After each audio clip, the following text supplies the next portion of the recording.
اعوذ باللہ من الشیطان الرجیم بسم اللہ الرحمن الرحیم۔ معزز ساتھی حضرات، سب سے پہلے آپ تمام ساتھیوں کا دل کی گہرائیوں سے شکریہ ادا کرتا ہوں کہ آپ لوگوں نے اپنا قیمتی وقت ہمارے لیے مختص کیا۔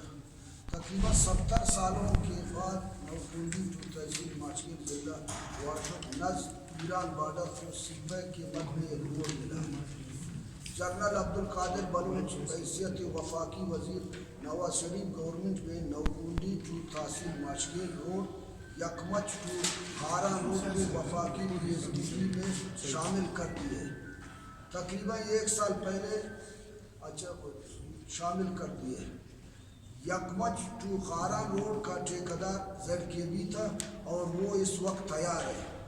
بدقسمتی سے نوخندی ٹو ماچکل روڈ کے فنڈز کو رکوا دیے گئے۔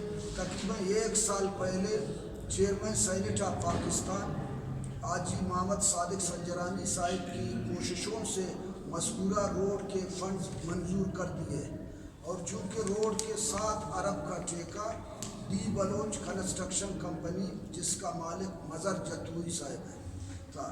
ساتھی حضرات، مذکورہ بالا ٹھیکیدار ڈی بلوچ کمپنی نے 7 ارب کے پروجیکٹ کو تباہ و برباد کر رہا ہے۔ روڈ کا بنیادی چیز ارتھ ورک ہوتا ہے، مگر افسوس سے کہنا پڑتا ہے ٹھیکیدار صاحب اور NHA بلوچستان کے افسران کی ملی بھگت سے نوخندی ٹو ماچکل کے درمیان تقریباً 45 کلومیٹر دلدلی، جسے مقامی زبان میں بوگی آمون ماچکل کہتے ہیں، 45 کلومیٹر دلدلی ارتھ ورک کو کم از کم 1.5 تا 2 فٹ گلیڈر ٹریکٹر سے کھود کر صاف ریتی ڈال کر کمپیکٹ کیا جاتا ہے، مگر ٹھیکیدار سائیڈ بائی سائیڈ سے نمکین اور غیر ٹیسٹ شدہ تقریباً 200 میٹر کے فاصلے سے نمکین مٹی نکال کر ارتھ ورک میں ڈال رہا ہے، جو کہ پائیدار نہیں ہے۔ ٹھیکیدار صاحب کے انجینئر گریول کے مٹی ٹھیکیدار 200 میٹر سے اٹھا کر ارتھ ورک میں ڈال دیتے ہیں۔ دلچسپ بات یہ ہے ارتھ ورک کے لیے نمکین ریتی قریب سے لایا جا رہا ہے، حالانکہ ٹھیکیدار کو گریول کے لیے لیڈ دیا جاتا ہے اور ترائی بہت کم کر رہا ہے۔ مشینری تمام پرانی ہے، تقریباً ٹینکر، ڈمپرز، گلیڈر اور دیگر مشینری پرانے اور خستہ حال ہیں۔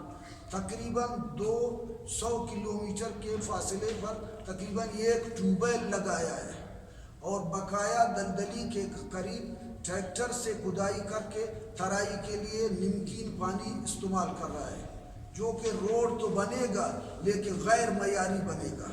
آخر میں کور کمانڈر صاحب بلوچستان، چیف سیکرٹری بلوچستان، وفاقی وزیر مواصلات جناب اسد محمود صاحب، چیئرمین NHA اور ممبر NHA بلوچستان اور خصوصاً نائب بلوچستان سے پرزور اپیل کرتا ہوں مذکورہ ٹھیکیدار صاحب کے خلاف انکوائری کی جائے، غیر معیاری کام کو فوری طور پر بند کیا جائے۔ بصورت دیگر بلوچستان ہائی کورٹ میں بھی رجوع کروں گا۔ آپ لوگوں کا بہت بہت مہربانی۔